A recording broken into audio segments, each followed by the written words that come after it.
হরে কৃষ্ণ। যখন আমাদের কোনো প্রিয় মানুষ বা আমাদের কোনো আত্মীয় স্বজনের মৃত্যু হয়, তখন আমরা অত্যন্ত শোকার্ত হয়ে যাই এবং তার বিরহে আমরা কাতর হয়ে ভগবানকে দোষারোপ করতে থাকি। হে প্রভু, তুমি কত নিষ্ঠুর, তুমি আমার সে কাছের প্রিয় মানুষটিকে নিয়ে গেলে। এভাবে ভগবানকে আমরা দোষারোপ করতে থাকি। তো এর সম্বন্ধে ছোট্ট একটি গল্প বলব। সেই ছোট্ট গল্পটি দুটি কবুতর, সেই দুটি কবুতর তারা ছিল স্বামী স্ত্রী। তো তারা স্বামী স্ত্রী হয়, তারা কি করত? আহার বিহার সব একসাথে করত। তারা এভাবে তাদের সংসার জীবনযাপন করতে লাগলো। এভাবে তাদের একটি সুখের সংসার হলো। এক সময় কি হলো, তাদের ঘরে বাচ্চা হলো, তাদের কয়েকটি বাচ্চা হলো। তো সেই বাচ্চাগুলোকে নিয়ে তারা কি করলো, তাদের সংসার অতিবাহিত করতে লাগলো। তো তারা সেই বাচ্চাগুলোকে আহার করানোর জন্য তারা প্রতিদিন তাদের বাসা থেকে সকালে বের হয় এবং সন্ধ্যায় বাসায় আসে। এভাবে তারা প্রতিদিন সেই বাচ্চাগুলোর খাবার সংগ্রহের জন্য সকালে বাইরে যায় এবং বাইরে গিয়ে যখন সন্ধ্যা নেমে আসে তখন খাবার নিয়ে আসে। এভাবে তারা তাদের সংসার জীবনযাপন করতে লাগলো। এক সময় কি হলো, এক শিকারী আসলো। এক শিকারী এসে দেখলো যে সেখানে কি দুটি কবুতর তারা নেই, তারা গেছে কি আহার সংগ্রহের জন্য বাইরে গিয়েছে। আর এদিকে যে তার ছানাগুলো রয়েছে বাসার মধ্যে, সেই ছানাগুলোকে সেই শিকারী দেখতে পেল একটি বাসার মধ্যে তারা আছে। তখন শিকারী ভাবলো, যা ভালোই হলো, সেই বাচ্চাগুলোকে এখন আমি কি করব, নিয়ে যেতে পারব। তখন শিকারী সেই বাচ্চাগুলোকে বন্দি করে নিল। শিকারী বাচ্চাগুলোকে বন্দি করে নিল। আর এদিকে কি হয়েছে, সন্ধ্যা নেমে এসেছে, তাই যে দুটি কবুতর তারা বাহিরে গিয়েছিল, সেই দুটি কবুতর সেই বাসায় চলে এসেছে। তো যখন কবুতর চলে এসে দেখলো যে তাদের বাসার মধ্যে আর তার বাচ্চাগুলো নেই। তখন তারা কি হলো, অত্যন্ত শোকার্ত হয়ে গেল। তারা খুব কান্না করছে, তারা ভগবানকে ডাকছে, হে ভগবান, তুমি আমার বাচ্চাগুলিকে নিয়ে গেলে প্রভু। এভাবে ভগবানকে তারা দোষারোপ করছে যে প্রভু তুমি এত নিষ্ঠুর কেন, আমার বাচ্চাগুলিকে কেন তুমি নিয়ে গেলে প্রভু। এভাবে তারা ভগবানকে দোষারোপ করছে, কান্না করছে। এদিকে শিকারী গাছের নিচেই বসে আছে। তখন শিকারী ভাবলো, বাহ, আমার কত ভাগ্য আজ, আমার আজ কত ভাগ্য যে এখন আমি আরও দুটি কবুতর পেয়েছি, সেই দুটি কবুতরকে আমি এখন শিকার করব।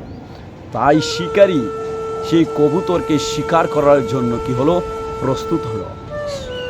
তখন সেই শিকারী যে স্ত্রী কবুতর, সেই স্ত্রী কবুতরকে শিকারী শিকার করে।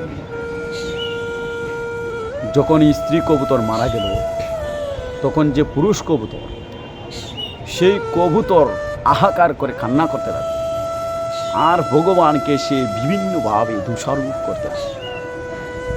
ভগবানকে সে বলল, হে প্রভু, তুমি কত নিষ্ঠুর, আমার বাচ্চাগুলোকে তুমি নিয়ে গেলে, এখন আমার প্রিয় স্ত্রীকেও তুমি নিয়ে গেলে, তুমি এত নিষ্ঠুর কেন প্রভু। এভাবে সেই পুরুষ কবুতর ভগবানকে দোষারোপ করতে লাগলো। কিন্তু সেই পুরুষ কবুতর আর ভাবেনি যে এখন যে তাকেও সেই শিকারী শিকার করে নেবে। তো কবুতর যখন পুরুষ কবুতর এভাবে ভাবতে লাগলো, তখন যে শিকারী, সেই শিকারী পুরুষ কবুতরটাকেও শিকার করে। তো এটা দ্বারা আমরা বুঝতে পারি যে সেই পুরুষ কবুতর যদি তার স্ত্রীর জন্য, তার বাচ্চাগুলোর জন্য কান্না না করে, সে যদি এখান থেকে পলায়ন করত বা চলে যেত, তাহলে তাকে শিকারী আর কি করতে পারে নাই, বধ করতে পারত। সেই কবুতরটি বেঁচে যেত। কিন্তু সে যখন শোকার্ত হয়ে গেছে, সে ভাবে নাই যে তাদেরকে বন্দি করেছে, তাদেরকে মেরেছে, এখন আমাকেও মেরে ফেলবে, সেই জিনিসটা ভাবে নাই, না ভেবে সে ভগবানকে বিভিন্নভাবে দোষারোপ করতে লাগে। তো এই গল্পটি দ্বারা আমাদের শিক্ষণীয় বিষয় হচ্ছে, আজ আমার আত্মীয় স্বজন মারা যাচ্ছে, আমার প্রিয় মানুষ মারা যাচ্ছে, আমরা তাদের জন্য শোকার্ত হয়ে যাচ্ছি। কিন্তু দেখুন, এই জগৎ কি কারো চিরস্থায়ী? যখন আমাদের কোনো প্রিয় মানুষ মারা যায় তখন আমরা ভগবানকে দোষারোপ করতে থাকি, কিন্তু আমরা এই জিনিসটা ভাবি না যে কবুতরটি যেভাবে মারা গিয়েছে, যেভাবে শিকারী কবুতরটাকে শিকার করে নিয়েছে, সেভাবে আমাদেরও মৃত্যু খুব কাছে, সমুখে তো মৃত্যু আমাদের পেছনে ঘুরছে। আমাদের কখন মৃত্যু হবে আমরা জানি না। সেইরূপভাবে সেই কবুতরের মতো আমাদের শোকাচ্ছন্ন না হয়ে আমাদের কি করতে হবে, কিভাবে বাঁচা যায়, বা কিভাবে এই জড় জগৎ থেকে আমরা উদ্ধার হব, সেই চিন্তা ভাবনা আমাদের করা উচিত। কিভাবে আমরা এই জন্ম মৃত্যুর চক্রে ঘোরাফেরা না করে ভগবানের কাছে চলে যেতে পারি, সেই সন্ধান আমাদের করা উচিত। কারণ এই জগৎ কারো চিরস্থায়ী নয়, এই জগৎ আমাদের আসল ঠিকানা নয়, এখানে আমাদের আসল ঠিকানা নয়, এটা আমাদের আসল ভারী নয়।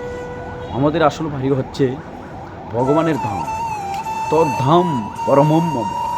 ভগবানের ধামে গেলে আমাদের আর এই জড় জগতে ফিরে আসতে হবে না। এটা হচ্ছে আমাদের চিরন্তন সত্য, চিরস্থায়ী সেই বাড়িটি। ভগবানের ধাম হচ্ছে আমাদের চিরন্তন সত্য স্থান। তো সেই জন্য সেই জড় জগৎ থেকে কীভাবে পরিত্রাণ করে আমরা ভগবত ধামে ফিরে যেতে পারি, সেই অনুশোচনা করতে হবে। আজ যেমন আমার বন্ধু চলে যাচ্ছে পৃথিবী ছেড়ে, আমার আত্মীয় স্বজন এই পৃথিবী ছেড়ে চলে যাচ্ছে, তদ্রূপ আমাকেও একদিন এই পৃথিবী ছেড়ে চলে যেতে হবে। সেজন্য আমাদের অবশ্যই পরমেশ্বর ভগবান শ্রীকৃষ্ণের শরণাপন্ন হওয়া উচিত। হরে কৃষ্ণ।